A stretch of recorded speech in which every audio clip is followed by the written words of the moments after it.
turn it over to Coach Johnson. Okay, well, good morning. It's good to finally be back on a regular routine Saturday to Saturday playing the game. I was proud of our team Saturday. I thought we did a lot of things well. Still got some room to work on a lot of things in different areas, but overall when you go on the road and win like that, you have to be satisfied. This week I think the competition level ratchets up a little bit. North Carolina was preseason picked to be one of the top teams in our division. We got a returning quarterback that's a great player and a good set of skill guys. Their tight ends are probably as good as anybody in the country.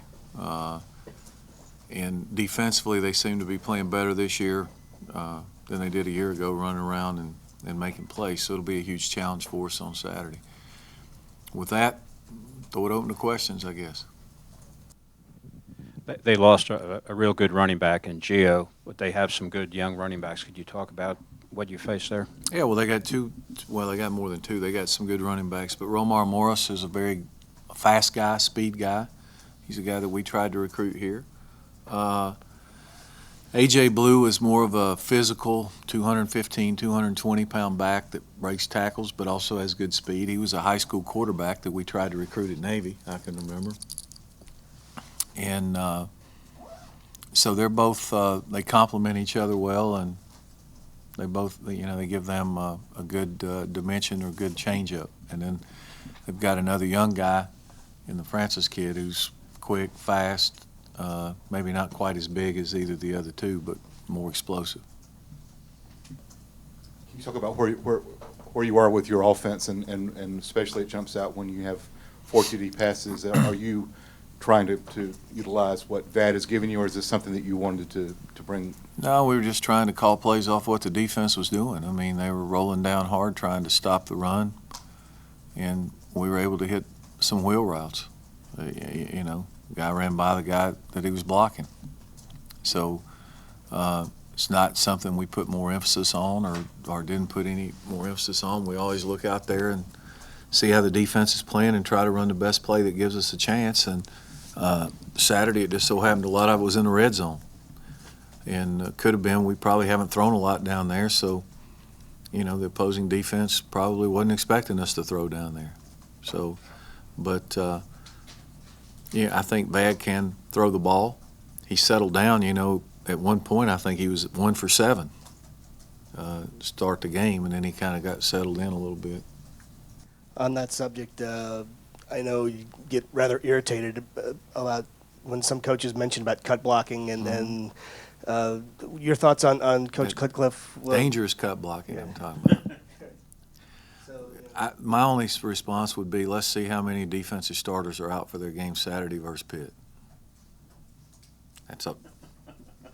It'll be easy to look up and see. People they cut block us as much as we cut block them is what's hilarious. Go watch the quick passing game and the screen games. We get cut blocked too. It's not like we're the only one who do it. It's like nobody wants to get rid of cut blocks. They just want to get rid of them where we do them on the perimeter. And I would be the first guy to say, if you can give me some data and show me some proof that more guys get injured that way. Nobody wants to hurt anybody, but nobody can do it. Every time it comes up, I go, well, where's the research? I mean, surely somebody could research that. You've got videotape, you got film. You could go back and look and see. There's probably a reason nobody's done it.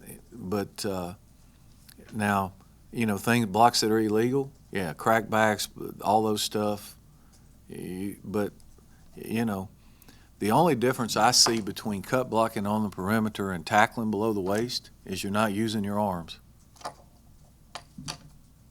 What's the other difference? Coach, obviously this game last year was a high-scoring game. Are you hoping for more of a defensive battle this time around? I don't ever try to figure out how the game's going to go. It could go 6-3. That'd be fine if we had 6. I just don't know. They're very good offensively.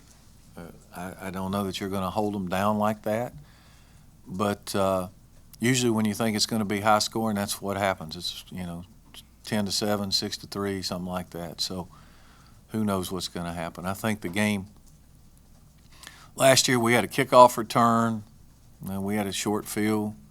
We also threw them a pick six. I mean, they scored on defense as well. So, when you get crazy scores like that, sometimes it adds up quick. One of the ways teams have had some success against North Carolina is, and you guys did this to a lesser extent last year, was kind of being able to hold the ball at times and keep the ball out of their hands. And it seems to frustrate them offensively. Is that something you've noticed when you kind of scout them? Well, I don't think it's so much time of possession. You're not zeroed in on that. You're zeroed in on third downs, trying to stay on the field and trying to stop them on third down. And if you can, doesn't matter how fast you go, if you're not making first downs, you're not going to be out there. Now, when they get that thing humming and they're getting rhythm and they're making first downs, they can wear you out. Anybody can when they're going that fast. Just like our offense can wear you out too when we're converting third downs and we're holding the ball for 8 minutes. It's the same deal. I mean, if you ask kids, would you rather play no huddle or would you rather be out there for an 8-minute drive? I don't know what answer you'd get. So both are effective if you can stay on the field and do it correctly. I imagine the biggest area of concern probably is you're going in a pretty significant jump in quarterback play from what you've seen so far and the opposing team. What will you guys, or kind of what is the approach to slow Renner down? And obviously he's had a lot of success. You got to get ready to play them the same way you play every team. I mean, you get a plan defensively, you go practice, and you do it. And we won't change the way we practice or the way we play. You've got to get your system and try to execute at a high level. There's nothing magical you can do to say, okay, we got a great quarterback, we got to change this or that or whatever. I mean, try to change coverages, try to get pressure at times. Hopefully you can get pressure with a four-man rush. Get them in some third and longs. They're a big screen team. A lot of their passes are quick game and screens. So it's hard to get pressure when they're doing that. Would you say that Vad was hot or just playing particularly well? Or, was there anything about his play that Last year? exceptional? Last year, yeah. I wouldn't necessarily say he was hot. I think that he was fortunate. He hit a couple of plays. We got Darren Waller behind him. He threw it where he could catch it. Last week Darren was behind him. We threw it over his head. The pass to Robbie. Robbie made the play up there at North Carolina around three guys and brought it down. Bad broke some tackles scrambling. He just made some things happen. If you go back and look last year, probably, they would tell you their biggest problem defensively was missed tackles. They missed a lot of tackles. There was plenty of times they had guys right there to make plays, and they just, our guys made them miss or, broke the tackle.